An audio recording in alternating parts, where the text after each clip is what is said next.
petit homme de la Géorgie, du nom de Elijah Mohammed, que nous appelons l'honorable Elijah Mohammed. Et nous remercions Dieu dans sa miséricorde et l'honorable Elijah Mohammed d'avoir préparé des géants, notamment Malcolm X, notamment le boxeur Mohamed Ali, mais plus spécifiquement le champion mondial de la justice, de la liberté et de l'égalité. Je parle bien de l'honorable ministre Louis Farrakhan. Et donc, en leur nom, j'aimerais vous partager les salutations de la paix.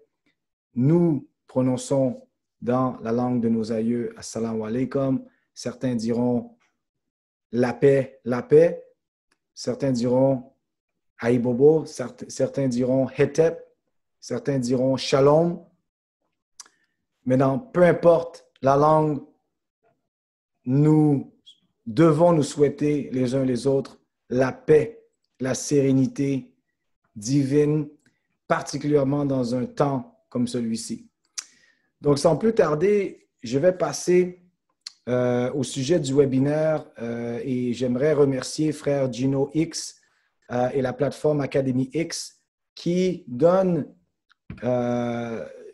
une opportunité non seulement aux auteurs qui tentent d'éveiller la conscience de notre peuple, mais également à notre peuple qui cherche à éveiller sa conscience et à obtenir la connaissance de soi qui nous a bien entendu été dérobée lors de notre passage transatlantique au moment de l'esclavage et du colonialisme.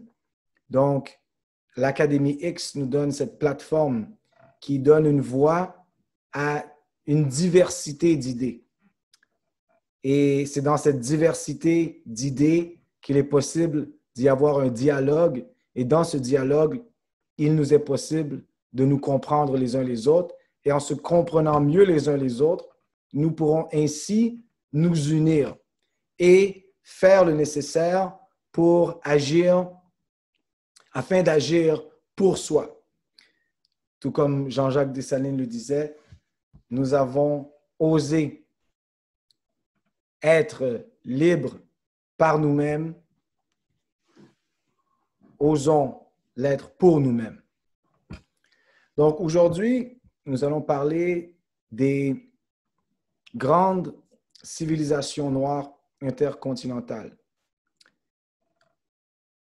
On parle bien souvent, lorsqu'il est question de l'histoire des Africains, du peuple noir, on parle bien souvent et avec grande raison et avec bonne raison des civilisations comme l'ancienne Égypte, des civilisations comme celle au Mali de Tombouctou, les civilisations des Maures de l'Afrique du Nord, M-A-U-R-E, des civilisations de la Nubie. Par contre,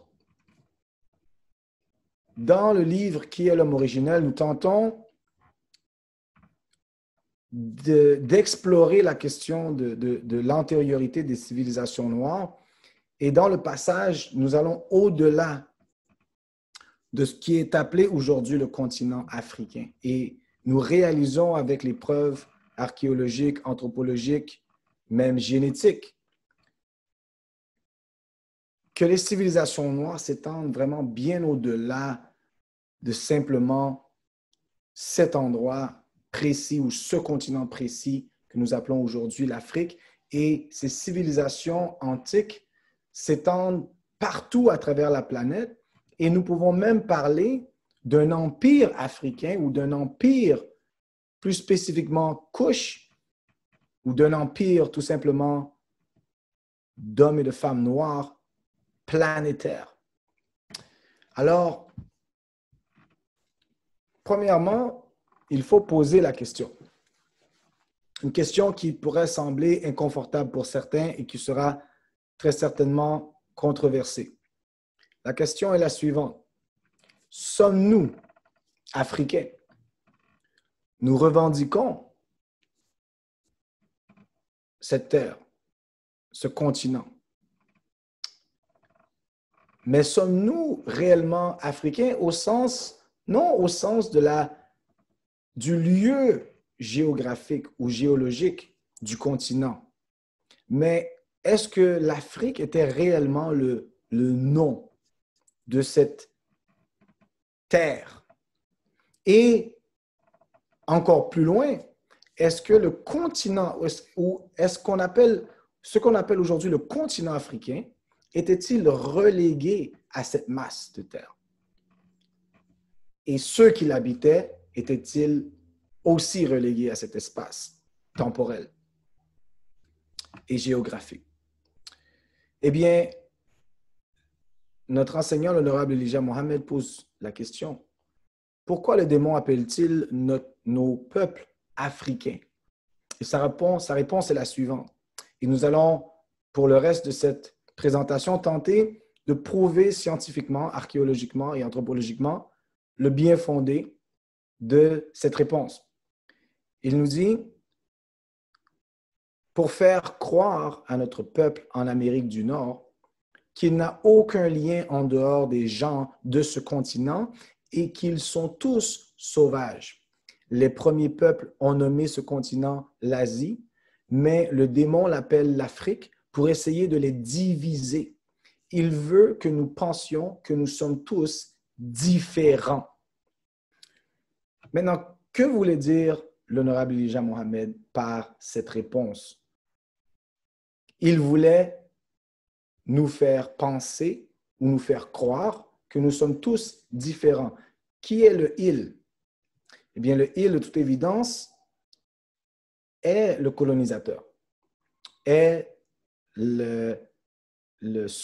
celui qui nous a kidnappés littéralement de nos terres pour nous réduire à l'état d'esclavage. Et lorsque nous avons été réduits dans cet état d'esclavage, pour ceux et celles qui ont participé au webinaire portant sur l'origine de la condition nègre, nous nous rappelons probablement de Sir John Hawkins. Nous avions parlé de Sir John Hawkins en 1555, qui avait été le premier capitaine des négriers, dont le premier portait le nom de Jésus. Eh bien, dans le processus, Sir John Hawkins, suite à son voyage, lorsqu'il nous a amené, un autre processus fut enclenché pour maintenant prendre un peuple qui possédait sa propre identité, qui possédait sa culture, son histoire, ses mœurs, son Dieu, et de le dépouiller entièrement de toutes ces choses. Et l'un des éléments était de reléguer l'histoire des Africains en nous faisant croire que nous étions finalement des sauvages qui brandissaient dans les arbres, que nous étions des mangeurs de singes, que nous étions les frères et sœurs des singes qui mangeaient des bananes. Et dans la réalité, l'esclavage a été une bénédiction car c'est à travers l'esclavage que nous avons été civilisés. C'était le narratif de l'époque, le narratif esclavagiste qui tentait de broyer l'esprit des Noirs. Et donc, peu de choses étaient racontées à propos de notre histoire en Afrique. On nous disait simplement que nous étions les descendants d'un continent de sauvages, premièrement, ce qui est faux. Et deuxièmement, que nos semblables, c'est-à-dire les autres Noirs, sont relégués à ce peuple de sauvages, de soi-disant sauvages, en Afrique.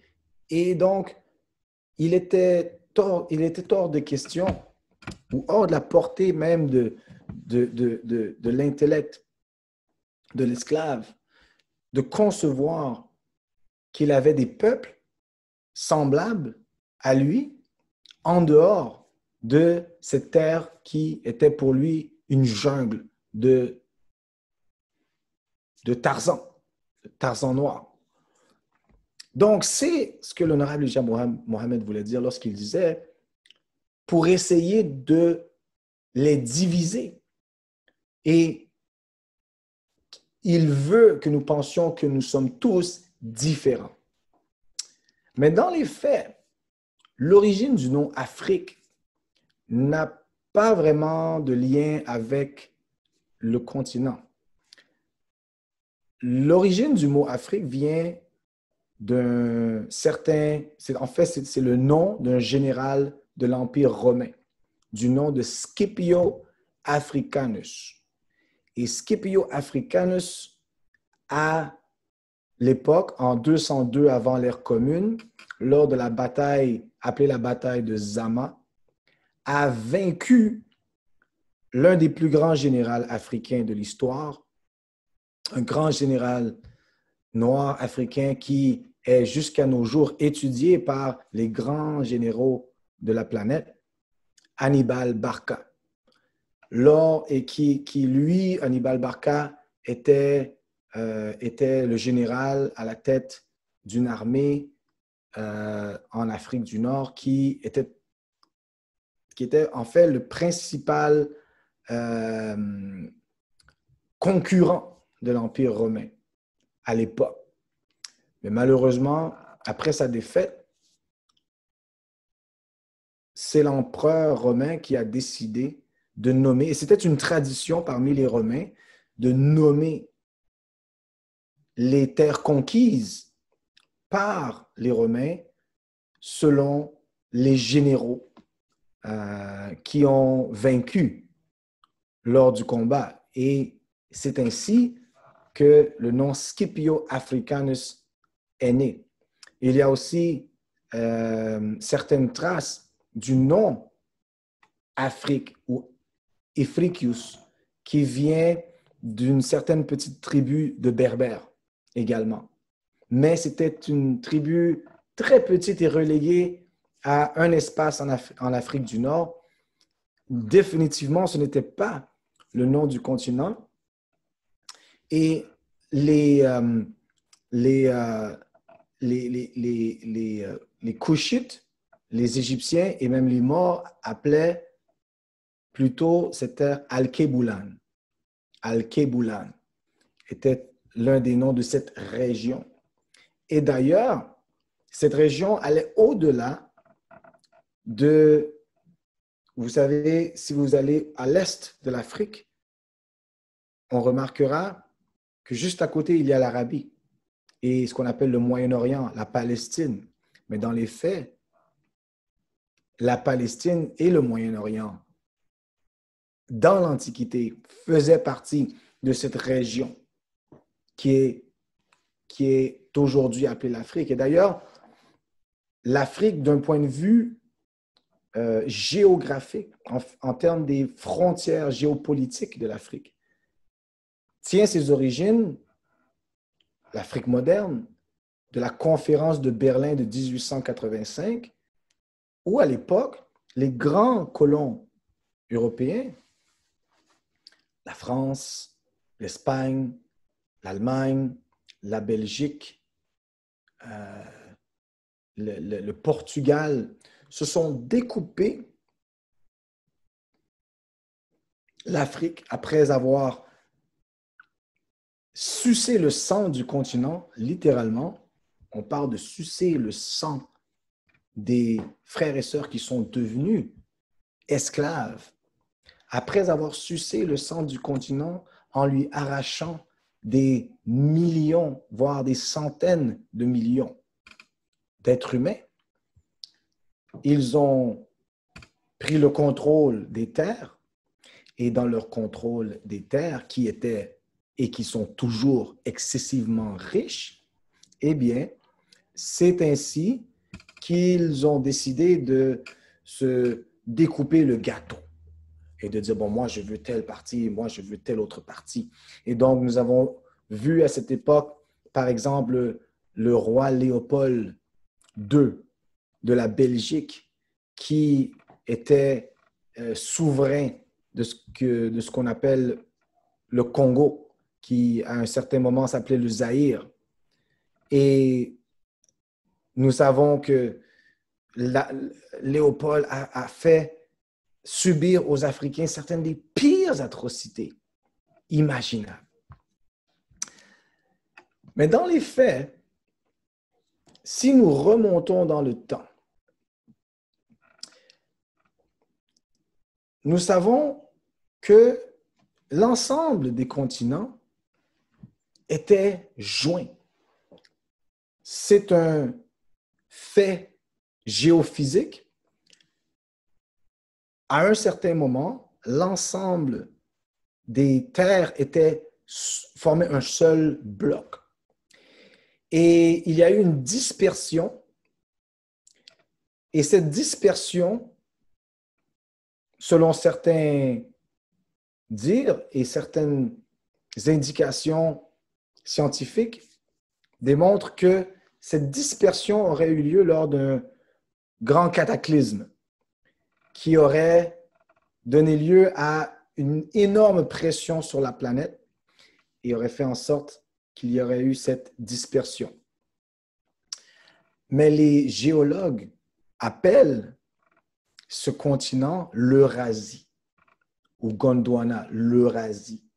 Et c'est à cette masse que fait référence l'honorable Elijah Mohammed lorsqu'il nous dit que le nom originel de notre terre est l'Asie.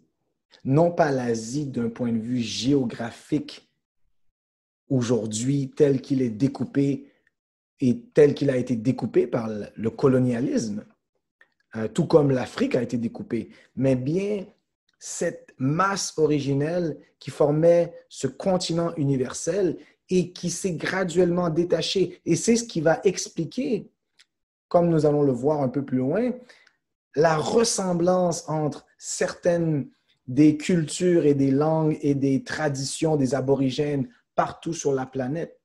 Nous allons voir que, tout comme en Océanie ou dans les régions de l'Australie, les aborigènes au teint foncé ont des traditions très similaires à celles que nous allons retrouver parmi les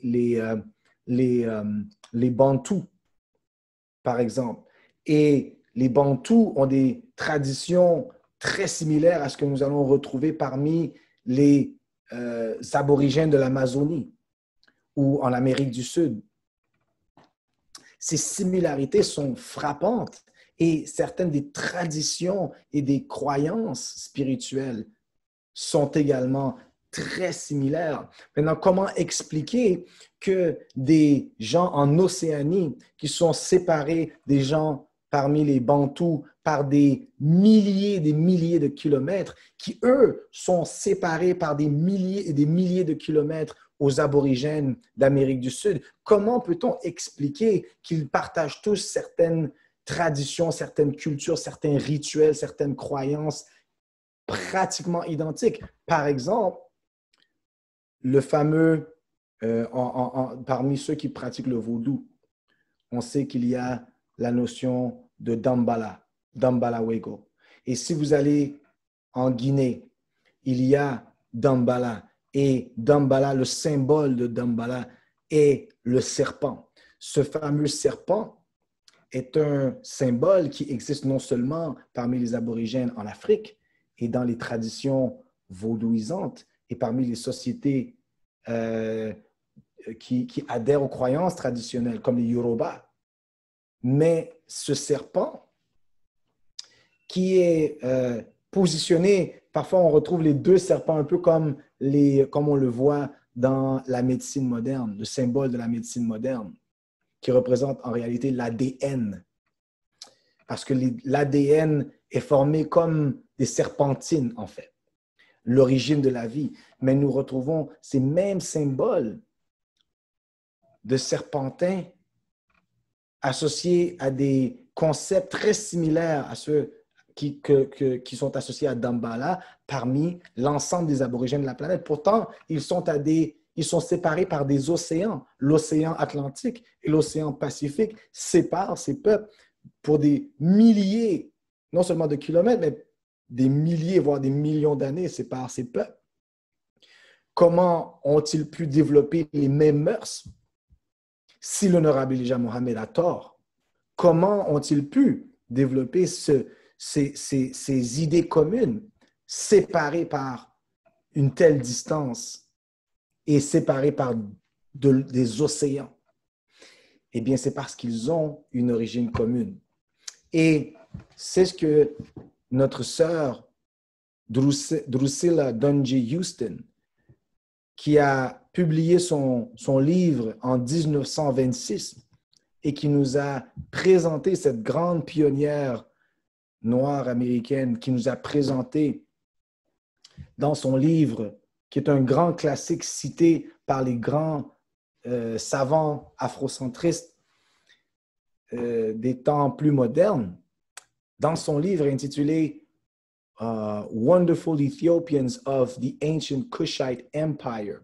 Si vous avez la possibilité de commander ce livre, si vous lisez l'anglais, je vous recommande fortement de lire ce chef-d'œuvre de la littérature noire. Dans son livre, elle démontre que la racine de toutes les civilisations de l'Antiquité remonte à l'empire Kush, de l'Afrique à l'Asie. Et dans les faits, cet empire Kush n'était pas seulement Kush, parce que Kush est, dans le sens moderne, associé, même de manière biblique, à l'Éthiopie. Donc, on associe l'ensemble des peuples et on ramène l'origine des civilisations à cet empire éthiopien et kushite. Et d'ailleurs, j'aurais peut-être dû vous montrer cette image, mais elle circule sur les réseaux sociaux. Si vous constatez en voyant une photo de l'empereur éthiopien Haile Selassie avec sa reine, qui reçoivent la visite de la reine Élisabeth de l'Angleterre et du prince monarque ou du monarque, eh bien, il se prosterne, la reine d'Angleterre se prosterne devant Haile Selassie. Pourtant, l'Angleterre était au sommet de la planète, était l'empire, on disait que c'est l'empire pour lequel le soleil ne se couchait jamais sur l'empire de l'Angleterre. Pourtant, elle se prosternait parce que dans leur tradition secrète, ils savent très bien qui sont les Éthiopiens et l'origine de cet empire qui est le plus ancien empire, parmi les plus anciens empires de la planète. Et les grandes civilisations en découlent. Mais cet empire couchite, en fait, était intercontinental. Et il a fait en sorte que les Couchites, les peuples originels, ont peuplé l'ensemble de la planète à travers cette racine commune. Et en fait, Couch était non seulement l'Éthiopie, mais toute la région qui inclut également l'ancienne Égypte et qui inclut également un peu plus au sud le Congo, les Grands Lacs et à l'ouest, toute la région de l'Arabie, donc la Mecque, également le sud de l'Arabie, comme nous allons le voir dans un moment. Donc, c'est cet empire qui est à la racine de la civilisation. Et dans d'autres webinaires, nous allons parler de la technologie de cet grand empire. En fait, que Wakanda n'est pas qu'un film. Il y a bel et bien eu un Wakanda dans l'Antiquité. Certains vont dire, ah, frère Roger, tu es fou.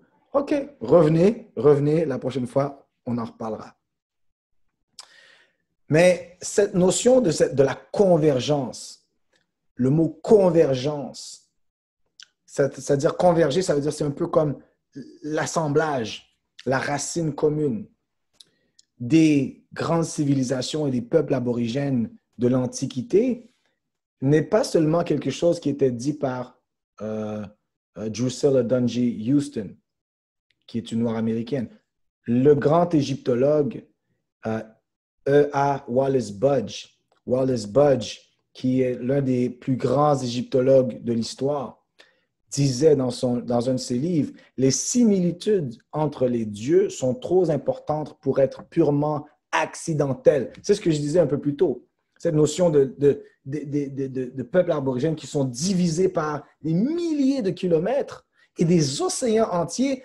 La seule explication, c'est qu'ils proviennent tous de la même racine. Et pour qu'ils puissent venir de la même racine, si ces peuples aborigènes n'ont apparemment aucun moyen de voyager par bateau, car parmi les aborigènes en Océanie ou en Amérique du Sud, il n'y a pas de grand développement de grandes flottes.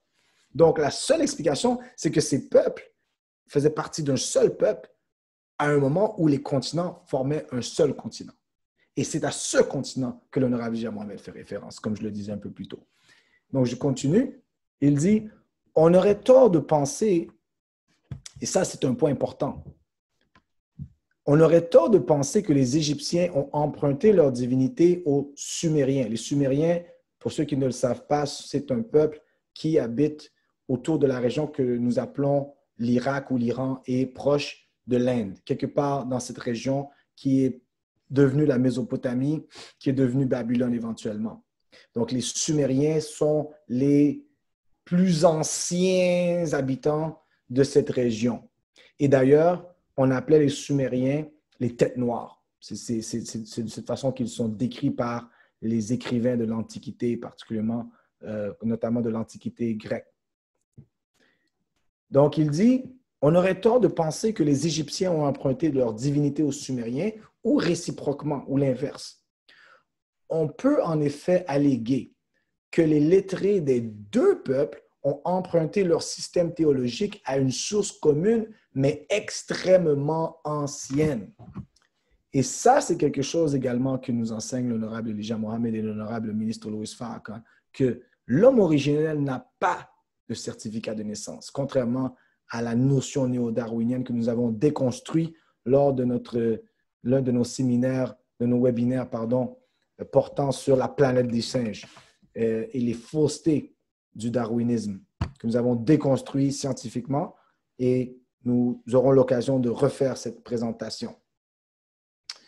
Maintenant, un autre du nom du docteur Thomas Bertram, qui est un Européen et non un afrocentriste revendicateur. C'est un Européen et c'est un savant.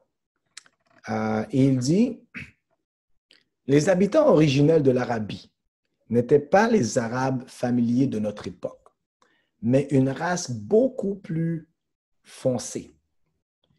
Une ceinture proto-négroïde de l'humanité qui s'étendait à travers tout l'ancien monde, de l'Afrique jusqu'en Malaisie.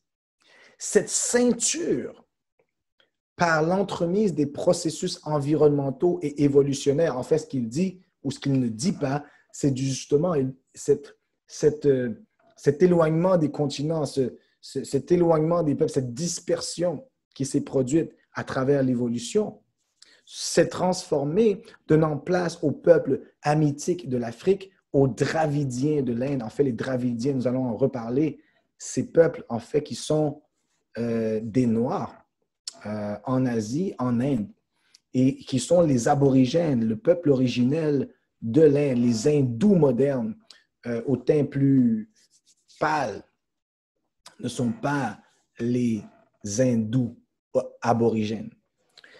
Il continue, je continue la lecture, et à un peuple foncé intermédiaire habitant dans la péninsule arabe. Avec le temps, deux grandes migrations de peuples au teint pâle sont venus du nord. Un d'entre eux, les Mongoloïdes, qui passa à travers et qui transforma la ceinture d'hommes foncés au-delà de l'Inde, les autres, les Caucasiens, qui frappèrent entre l'Inde et l'Afrique. Et l'honorable Elijah Muhammad nous parle de ceci lorsqu'il nous parle de l'origine également, de l'évolution également des peuples caucasiens qui remontent à 6000 ans dans le temps. Et ça c'est quelque chose qui a été prouvé avec la biologie moléculaire. Mais nous en parlerons à un autre moment et nous allons toucher la question brièvement ce soir. Et c'est ainsi que nous avons, dans les faits, les vrais Arabes, pour ceux et celles qui nous disent vous là, dans la nation, là, vous suivez les Arabes. Vous suivez les Arabes, vous suivez pas les religions africaines. Vous êtes des vendus ou quoi? C'est quoi votre problème? Allez suivre les Arabes. Mais si je suis cet homme que vous voyez sur la photo, de quel Arabe est-ce qu'on parle en ce moment? Parce que ça, ce frère, c'est un Arabe. En fait, c'est l'Arabe aborigène. C'est le vrai Arabe. Un Africain, un homme noir. Et donc, un autre Arabe du nom de Aboul Fadl Jamal ad-Din Mohammed ibn Mansour en 1290 dans son livre Lisan al-Arab, le livre 7, section 209. Pas en 2020, en 1290, pas 1990, en 1290, disait le teint prédominant des Arabes est brun foncé noir et celui des non-Arabes est blanc. Alors, si je suis la religion des Arabes, selon cette définition, si l'islam est une religion arabe, alors l'islam est une religion noire. Et j'en dirais de même pour le christianisme, parce que le christianisme qui est prêché à travers l'Église catholique est né du Conseil de Nice en 325 après Jésus-Christ. Par contre, l'Église coptique de l'Éthiopie, elle, est née plus de 125 ans avant la naissance de l'Église catholique romaine. Et cette Église, oui, 125 ans avant, c'est l'Église éthiopienne, une Église noire. Et donc, si je suis chrétien, selon la définition de l'Église copte, je suis le christianisme originel. Donc, il n'y a aucun mal à être de profession musulmane, chrétien ou même juive, parce que les Juifs originels, les Hébreux originels, également, nous allons le démontrer, le père des Hébreux, Abraham, était également un homme au teint foncé, comme nous allons le prouver sans perdre de temps dans quelques minutes, avec des preuves de savants qui ne sont pas des afrocentristes revendicateurs, mais qui sont des caucasiens. Et nous en parlons plus en détail dans le livre « Qui est l'homme originel ?» Et donc, j'aime bien faire ce test. D'où vient cette personne? Est-ce qu'elle vient du Soudan, de la Tanzanie ou de l'Inde? Chaque fois que la question est posée, on peut répondre dans le chat. Vous pouvez répondre dans le chat si vous le voulez bien. Mais pour une question de temps, je ne perdrai pas trop de temps et je répondrai tout de suite à la question. En fait, la plupart du temps, lorsque je présente cette image de cette sœur, on nous dit, ah, ça, elle vient du Soudan ou Tanzanie. Très peu répondent l'Inde. Pourtant, cette sœur est indienne. Elle vient de l'Asie en Inde. Et remarquez culturellement, remarquez l'ornement autour de sa tête, le type de tissu, les anneaux autour de son nez, le collier qui peut être retracé à certaines tribus en Afrique qui portent le collier de la même façon autour, du coup, qui a certaines significations, un certain symbolisme. Regardez les affinités avec le Soudan et la Tanzanie et d'autres lieux en Afrique. Regardez les traits qui sont très fortement, selon les descriptions anthropologiques, et je n'aime pas utiliser ces descriptions, mais simplement pour les fins de la cause, je dirais, soi-disant proto-négroïde, soi-disant, car le mot nègre n'est pas un mot que nous devrions utiliser pour nous décrire nous-mêmes, tel que nous l'enseigne l'honorable ministre Louis Farrakhan. Mais il s'agit d'une sœur. Donc, revenons à la question de l'honorable Elijah Mohammed. Sommes-nous des Africains? Si nous nous définissons uniquement par ces frontières continentales qui ont été définies par nos anciens colonisateurs et maîtres d'esclaves, la réponse sera non. Non, moi je suis africain. Ça, ce n'est pas une africaine. Ce n'est donc pas ma sœur. Ce n'est donc pas ma sœur. Donc je ne m'identifie pas à cette femme parce qu'elle fait partie d'une découpure géographique définie, encore une fois, par d'autres colons, ou les mêmes colons, en fait, qui ont pris contrôle de l'Asie et qui ont défini cette région comme étant l'Asie et l'Inde. Ce serait une grande erreur. Et c'est ce que nous voulons démontrer ce soir. Nous voulons élargir notre conception de qu'est-ce que ça veut dire être noir. Lorsque nous pensons à l'histoire des Noirs, lorsque nous pensons au mois de l'histoire des Noirs, et on pense à ces petits, nous reléguons ça à cette petite période, on pense à l'esclavage et on pense au Martin Luther King. Il était merveilleux, Martin Luther King, il avait un rêve, le grand rêve de Martin Luther King. Et nous étions des esclaves, et nous étions tristes, et nous étions si malheureux. Et avant, nous étions en Afrique, et nous étions dans des arbres à nous balancer. Oh, c'était merveilleux. C'est ça, notre compréhension. Et nous ne réalisons pas que nous étions des reines et des rois, non seulement sur cet endroit que nous appelons l'Afrique, mais à travers la planète tout entière. Un autre exemple. À gauche, nous avons une sœur noire de l'Inde et à droite, une sœur du Soudan. La sœur du Soudan porte un anneau très similaire à celui de la sœur que nous venons de voir qui vient de l'Inde également.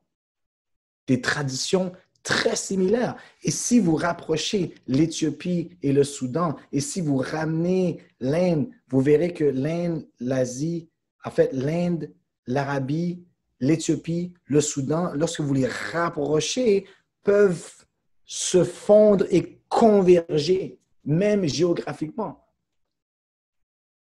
Si on continue, les Palestiniens, certains nous disent, oh, ben là, pourquoi est-ce que moi je me préoccuperais de la cause des Palestiniens, pardon. Les Palestiniens aborigènes étaient des Noirs. Eux aussi. Ce sont des aborigènes qui habitent souvent dans les régions et non pas dans les lieux urbains, mais dans les régions rurales. Et si vous demandez à ces gens, comme lors d'un voyage de l'honorable ministre Louis Farrakhan, il a vu un homme noir foncé, c'était en Syrie. Et il a posé la question, depuis quand votre peuple habite-t-il dans ces contrées? Et l'homme lui a répondu, depuis des temps immémoriaux. Ils ne peuvent pas compter, ils ne peuvent plus même se souvenir depuis quand ils sont là, parce qu'ils étaient là depuis qu'ils étaient là. Ils n'ont pas de certificat de naissance. Même les premiers Européens, attention, lorsque ce que vous regardez en ce moment, ce ne sont pas des statues de l'Antiquité africaine, ni des statues de l'Antiquité asiatique. Ce sont des statues de l'Antiquité grecque, gréco-romaine. À l'origine même. Et d'ailleurs, il y a parmi les premiers Grecs dans la mer d'Égée, la mer d'Égée, dans cette région où se trouve notamment une île qui s'appelle l'île de Pélan ou Patmos. On lui fait référence dans la Bible comme étant Patmos. Et l'honorable Elijah Muhammad nous parle de cette région de la mer d'Égée comme étant le berceau, le bercail de la civilisation caucasienne. Mais à la racine de cette civilisation caucasienne, il y a dans cette région de l'Égée des vestiges archéologiques d'un peuple que nous appelons les Minoens. Les Minoens. Et il y a un archéologue du nom de Sir Arthur Evans, qui est l'expert, l'un des premiers experts proéminents à l'époque, dans les années 30, 50. Un des grands experts, c'est celui qui a découvert la civilisation minoenne. Et voici les vestiges. Lorsque vous allez voir bien souvent les images, tout comme ils le font avec l'ancienne Égypte, lorsque vous cherchez des images de la civilisation minoenne, on vous montre des images plus récentes de ceux qui sont d'apparence blanche et caucasoïde. Mais les plus anciennes images, et on parle ici du bercail de la civilisation caucasienne. Voici à quoi ressemblaient les premiers Minoens dans la région de la mer d'Égée, proche de cette île que nous appelons l'île de Pélan, auquel fait référence l'honorable Elijah Muhammad dans le livre Message à l'homme noir, Message to the Black Man. Et par la grâce de Dieu, j'ai l'intention d'écrire un livre qui s'appelle La Genèse de Pélan pour parler beaucoup plus en profondeur de ces Minoens. Car à gauche, dans l'image que vous voyez à gauche, si je ne vous aurais pas dévoilé, pour ceux et celles qui ne connaissaient peut-être pas l'histoire des Minoens, vous auriez probablement regardé cette image en vous disant que c'est l'image d'un glaive de l'ancienne Égypte. Car toute la disposition du glaive est de type égyptien. Eh bien, j'ai un livre qui s'intitule The African, bon, le nom m'échappe, j'y reviendrai, mais c'est un grand chercheur et un caucasien, ce n'est pas un revendicateur afrocentriste, mais un expert dans l'histoire de la Grèce antique qui parle de l'origine africaine de la civilisation minoenne qui, soit dit en passant, est la plus ancienne civilisation de l'époque gréco-romaine. C'est-à-dire que lorsque vous allez vous étudier, il y a Platon, il y a Aristote, etc. Il y a ces différentes périodes avec vous savez, les chevals de Troie et tous ces genres de choses-là. Et ensuite, la civilisation romaine. Si vous remontez, vous allez remonter jusqu'aux Minoens. C'est les Minoens qui sont à l'origine de la civilisation occidentale caucasienne. Mais à l'origine, à la racine de cette civilisation noire caucasienne, qui remonte approximativement 4000 ans avant l'ère commune, c'est-à-dire il y a 6000 ans, plus ou moins, vous allez retrouver ce peuple qu'on appelle les Minoens. Et lorsque vous regardez les stèles et les glaives des Minoens, il s'agit d'un peuple au teint sombre, un peuple africain, dont les mœurs, dont les traditions, selon cet historien de l'Antiquité grecque, qui sont purement africaines. Et même Sir Arthur Evans parlait du fait que ces Minoens sont en fait les rescapés d'une colonie égyptienne qui a été exilée par le pharaon, par un des pharaons ou le roi de l'époque, qui a été exilé à cause de son comportement vers la terre ou la mer d'Égée dans la région. Ce qui concorde énormément avec ce que l'honorable Elijah Muhammad nous explique dans le livre Message to the Black Man. Pourtant, on traite l'honorable Elijah Muhammad de fou. bien souvent. Mais voici les preuves physiques et archéologiques et vous pouvez vous-même chercher Sir Arthur Evans, vous pouvez chercher et voir par vous-même ces stèles de cette civilisation qui est à la racine. Donc, encore une fois, nous sortons des frontières délimitées par la colonisation et des frontières de cette conférence de Berlin pour réaliser qu'il y avait un règne parmi les peuples noirs qui étaient planétaires. L'empreinte était planétaire. Est-ce que ça fait de nous un peuple meilleur que les autres? Ce n'est absolument pas le point. Ce n'est absolument pas le but d'essayer de nous élever comme étant meilleurs que les autres. Non, mais au contraire, nous sommes un peuple qui a été défiguré devant le reste de la planète. On nous a défiguré. Notre histoire a été complètement déformée. Et nous avons de la difficulté à nous valoriser nous-mêmes parce que nous ne croyons pas qu'il y a quoi que ce soit de valorisant dans notre histoire. Et c'est ce que nos enfants croient. Et tout ce qu'ils voient comme exemple, ce sont les thugs, le trap life, le thug life. Maintenant, en France, il y a l'afro-trap. C'est ça. C'est l'esclavage. Non, non, non, non. L'honorable Elijah Mohammed nous enseigne que nous sommes descendants de rois et de reines. Et dans la connaissance de soi, de cette descendance, nous sommes capables de dire à nos enfants, nos ancêtres ont bâti de grandes civilisations. Tu peux bâtir aujourd'hui de grandes civilisations pour notre avenir, car tu l'as fait dans le passé, nous l'avons fait. Qui étaient les premiers Américains? Donald Trump serait probablement abasourdi de voir cette image.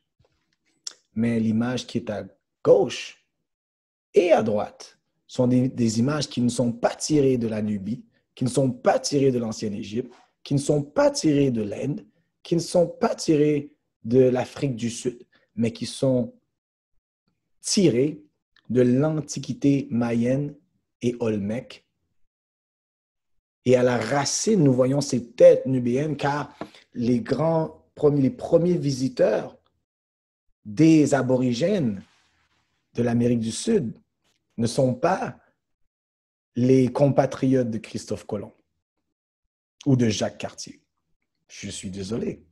Mais le grand savant, le docteur Ivan Van Sertima, a démontré dans sa thèse de doctorat et dans son livre « They Came Before Columbus », et nous en parlons dans le livre « Qui est l'homme originel », de ces têtes massives, de ces hommes noirs qui étaient adulés. Et les peuples aborigènes, eux aussi, partageaient parmi les Olmèques et parmi les Aztèques des traditions extrêmement similaires à celles de l'ancienne Égypte. Il y avait d'ailleurs des pyramides. Et dans le livre Qui est l'homme originel, nous comparons les différentes pyramides, les dimensions, les rituels qui entourent les pyramides. Comment se fait-il que ces deux civilisations éloignées par des océans ont réussi à bâtir ces merveilles très similaires s'ils sont si différents? Comment l'expliquer? Eh bien, si nous utilisons la définition de l'homme originel prôné par l'honorable Elijah Mohammed, eh bien, la réponse est simple. C'est le même peuple. Et on nous a tout simplement fait croire que nous étions des peuples différents pour que nous pensions que nous sommes isolés et que nous sommes tous différents et nous diviser. Donc, lorsque nous voyons nos frères et sœurs de l'Inde, les peuples aborigènes en Inde ou parmi les descendants des Olmèques, pour ceux et celles qui ont déjà regardé la série animée, si vous étiez plus jeune, ou ceux qui ont des enfants, qui regardent les cités d'or, vous remarquerez que dans les cités d'or, il y a les Olmèques, mais il y a ce petit bonhomme-là, particulièrement dans la première version des années 80 et 70. Dans la version des années 80, il y a ce petit bonhomme qui est vraiment ultra intelligent et il a toutes sortes de gadgets. Il fait même un faucon qui vole un avion. Il a toutes sortes de technologies que personne ne comprend. D'où il vient. Et Et la petite Maya nous fait comprendre que ce petit homme, il vient d'une civilisation encore plus antérieure qui est la civilisation des Olmecs. Et vous remarquerez que dans la série animée, son teint est très foncé. Il est très foncé comparativement au teint des Mayens. Et il a une coupe qui ressemble à la coupe que les prêtres égyptiens portaient à l'époque. Ce n'est pas une coïncidence. Ce n'est pas une coïncidence. Et cette image, parmi des centaines d'autres que nous pourrions décortiquer, en sont la preuve. Qui est l'homme originel? L'homme originel est intercontinental. Nous ne sommes pas que des Africains, quoique nous sommes fiers de l'Afrique et nous sommes fiers de tout ce que nous avons établi dans cette terre-mère, notamment les grandes civilisations nubéennes et africaines de l'ancienne Égypte.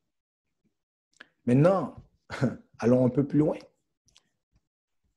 et parlons des premiers dieux. Des premiers dieux. Car non seulement nous pouvons retracer les civilisations de l'Antiquité de tous les continents à ce peuple originel noir, mais les dieux de ces civilisations sont également à la racine noire. Et je citerai le franc-maçon britannique, le grand Sir Godfrey Higgins, qui a écrit le livre Anacalypsis, qui, pour ceux et celles qui sont intéressés, c'est 2 tomes, et le premier tome est quelque chose comme 900 pages. C'est un tome qui est épais comme ça. Et il parle énormément de choses. Et il a fait des recherches pendant, je crois, 25 ans, sans arrêt. Et dans son livre, il dit, il y a eu plusieurs races différentes de rouge ou de blanc ainsi que de noir, mais que les originaux parmi tous les dieux étaient tous de race noire, de la classe des fidèles de Krishna, après que la race noire ait prise la forme dans laquelle on la retrouve, que le gouvernement pontifical consistait originellement de cette race et qu'en Orient, Asie, toute la population était de cette race. Wow! Et d'ailleurs, Krishna veut dire noir à l'origine. D'ailleurs, c'est une image à droite, c'est l'image de Krishna, le dieu Krishna. Et Krishna, en fait, si vous allez dans l'Antiquité et si vous allez retracer l'origine du terme, ça veut dire noir. Et donc, quand vous voyez des pratiquants de Hare Krishna qui sont sur la rue et qui chantent Hare Krishna, Hare Krishna, Hare Krishna, dites merci. Parce qu'ils disent louange à Krishna, donc louange au noir. Alors dites merci. C'est gentil. Je continue. En fait, le premier Bouddha, le premier Krishna et le premier Christ, tous de la même origine. À gauche, il s'agit des images d'une statue de Bouddha. Le Bouddha originel, regardez ses cheveux bouclés, son nez, ses lèvres. Et il y a des centaines de statues et d'images du Bouddha originel. Le Bouddha originel qui ressemblait à nos frères et sœurs partout à travers l'Afrique de l'intérieur. Krishna au milieu, encore une fois, très foncé. Krishna qui est un autre prototype de ce que nous connaissons en ancienne Égypte comme étant Osiris ou Osar. En fait, les histoires convergent entre l'histoire de Krishna, l'histoire du Christ et l'histoire de Osar, Osaru. Et on voit ici le pape, un des anciens papes, le pape Jean-Paul II, qui embrasse cette statue de Jésus-Marie noir.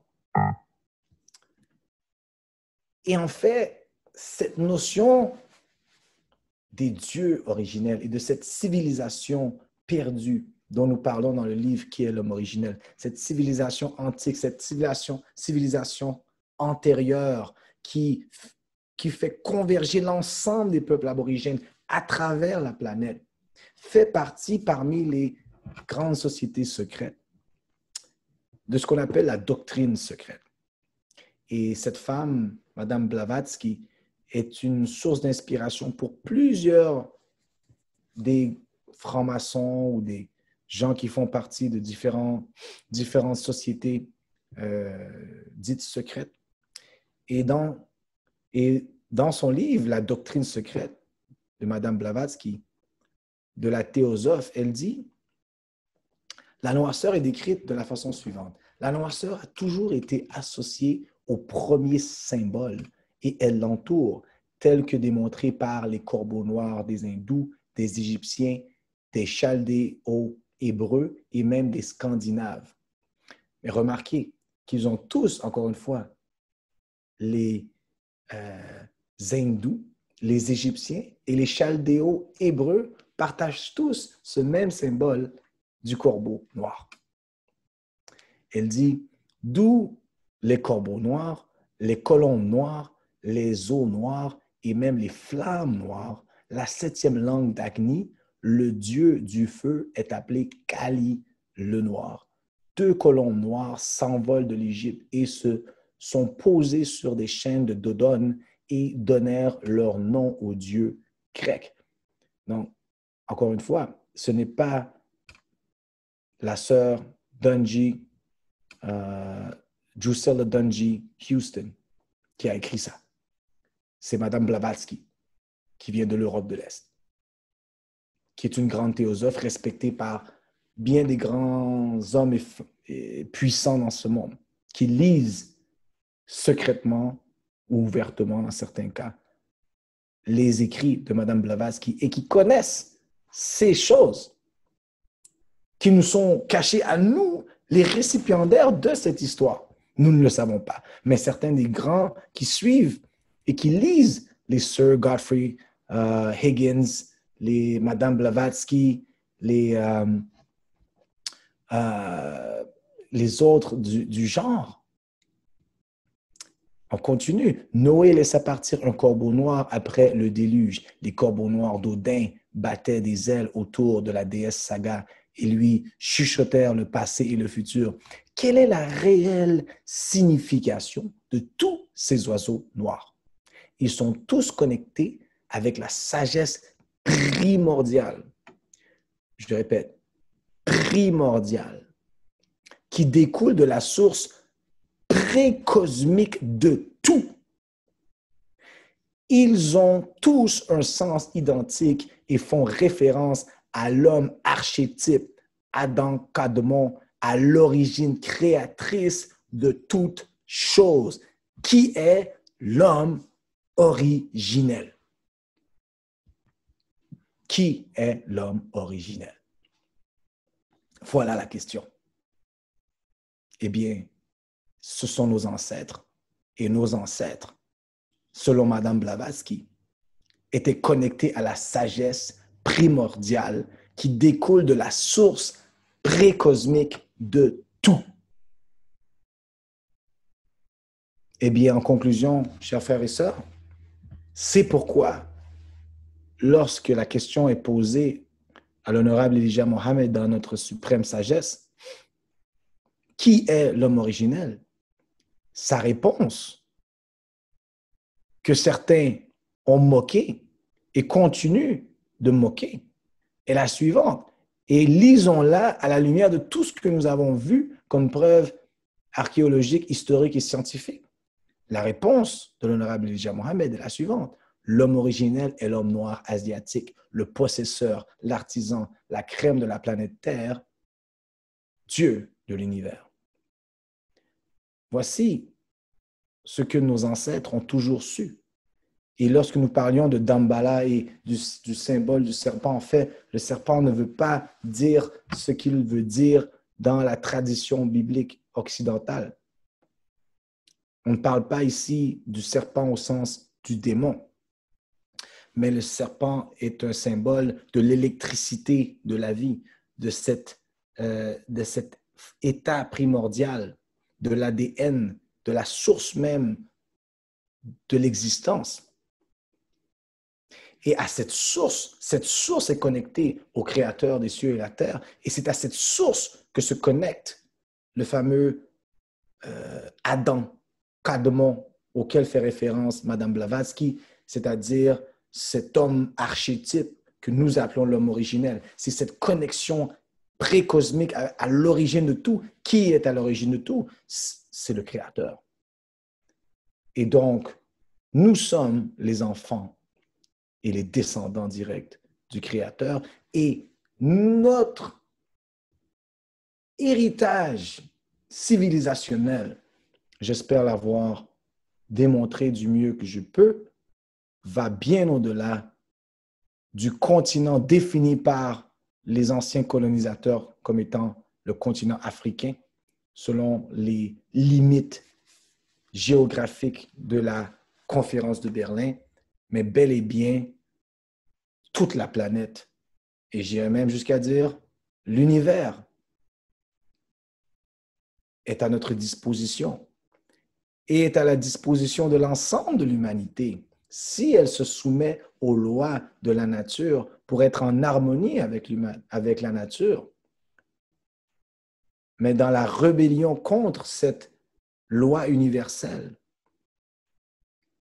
commençant par l'abus de notre peuple, comme nous le voyons encore aujourd'hui, avec la brutalité policière qui fait rage aux États-Unis,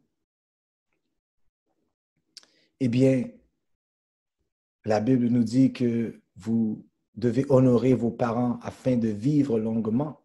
Eh bien, si les généticiens, les archéologues, les historiens sont tous d'accord à dire que notre peuple est le peuple originel, mais que notre peuple est si maltraité partout où il se trouve, eh bien, nous commettons un grand délit envers nos parents. Et vos parents et mes parents sont à l'origine de l'univers même, car ils sont à l'origine connectés au Créateur. Donc sur ce, je vous remercie pour votre temps et j'espère que nous avons pu partager quelque chose de bénéfique pour vous tous ce soir et je vous salue de nouveau dans les mots de la paix. Salam alaikum et je retourne la parole à mon frère Gino. Merci.